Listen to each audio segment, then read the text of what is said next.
आर्यन ने वो पुराना पर्चा ध्यान से पढ़ा और जाना कि वहां के लोग हॉस्टल के बारे में कितनी बड़ी भूल कर बैठे थे। पुराने पर्चे में लिखा था कि हॉस्टल का अधिकांश हिस्सा एक पुराने महल का हिस्सा था जो एक समय यहाँ पर खड़ा था। महल के मालिक का नाम राजकुमार विक्रम था और उसके साथी दोस्त भी यहीं रुकते थे।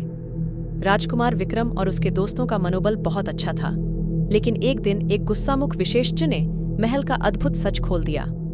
वह बताया कि महल में एक पुराना शैतान है जिसके बदले में वह राजकुमार को शांति और समृद्धि देगा, लेकिन एक शर्त पर। वह शर्त थी कि राजकुमार को हर सप्ताह एक अनजान मनुष्य की आत्मा चाहिए जिसे शैतान के लिए बलि देनी होगी। राजकुमार ने शर्त स्वीकार कर ली, लेकिन बलि देने के लिए वह अनजान लोगों की तलाश करने लगा। वह लोग होते थे जो गुम हो जाते थे और फिर कभी वापस नहीं आते थे। ऐसा होता रहा, लेकिन राजकुमार विक्रम के मन में गिला था। वह सचमुच चाहता था कि उसका मनोबल बहुत अच्छा हो और वह किसी की आत्मा को बलि के रूप में न देना पड़े। फिर एक दिन एक ऐसा व्यक्ति महल में आया जिसका नाम आरव था। वह बड़ी ही खास अद्भुत तरीके से महल के पास आया था और उसने राजकुमार से एक गीत सुनाया। गीत का सुर सुनते ही राजकुमार विक्रम के मन में वही ख्वाब आया जो उसके दिल का कोना था। राजकुमार ने तय किया कि आरव ही वह अनजान व्यक्ति है जिसकी आत्मा को उसे बलि के रूप में देना होगा। वह जानता था कि यह गलत है, लेकिन उसकी हड्डियों के भीतर की आवाज ने उसे इस दिशा में धकेल दिया। राजकुमार विक्रम ने आरव को महल में ले जाया और उसे एक खास कमरे में बंद कर दिया जिसमें उसकी बलि होने वाली थी।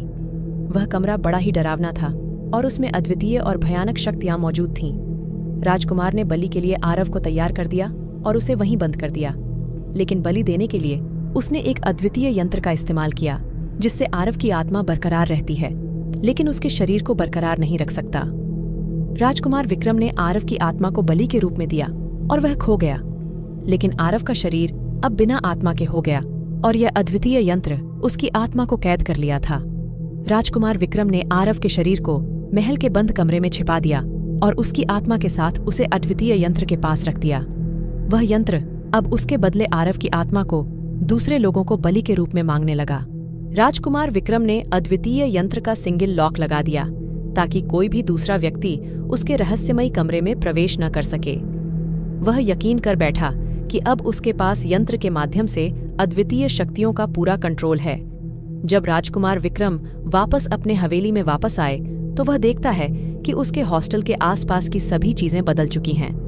हॉस्टल के आसपास के पेड़ पौधों में अद्वितीय फूल खिल रहे हैं और उनके दरवाजे के पास एक बड़ा वृक्ष उग आया है। राजकुमार विक्रम खुश हो जाता है कि उसने विशेषज्ञ की सलाह मानी और महल की बदली वातावरण को बना दिया है। वह हॉस्टल की तारीख से प्रबंध करने लगता है और उसे एक सफल प्राधिकृत हवेली में बदल देता है। कुछ साल बाद एक दिन राजकुमार विक्रम के पास एक पुरानी पुस्तक मिलती है जिसमें महल के अद्भुत रहस्य के बारे में और जानकारी दी गई है। पुस्तक में लिखा था कि अद्वितीय यंत्र से जुड़े अनेक संरक्षणीय और अत्याचारक शक्तियां हैं, लेकिन उनका दुरुपयोग बड़ी महंगी कीमत पर हो सकता है। राजकुमार विक्रम यह जान लेता है कि वह अद्वितीय यंत्र का दुरुपयोग कर चुका है और उसने अनजान व्यक्तियों की आत्माओं को बलि के रूप में दिया है। उसे अपनी गलतियों का आश्वासन नहीं मिलता और वह अपने बदले की कीमत का सामना करने के लिए तैयार होता है। राजकुमार विक्रम ने अपने अद्वितीय यंत्र का दुरुपयोग किया था और उसने अनजान व्यक्तियों की आत्माओं को बलि के रूप में दिया था। उसकी गलतियों की कीमत अब उसे चुकानी पड़ रही थी। राजकुमार विक्रम के हवेली में अब दिन भर हॉस्टल के रूप में अद्भुत घटनाएं घट रही थीं।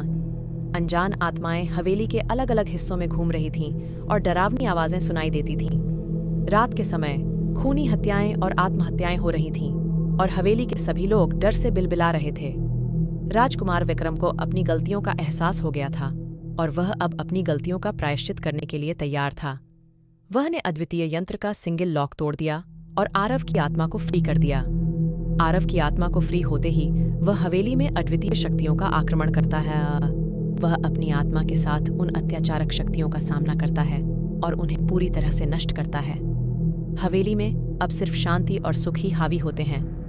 राजकुमार विक्रम ने अपनी गलतियों का प्रायश्चित किया और उसने हॉस्टल के राज को समझ लिया कि उसे अद्वितीय शक्तियों का दुरुपयोग नहीं करना चाहिए था।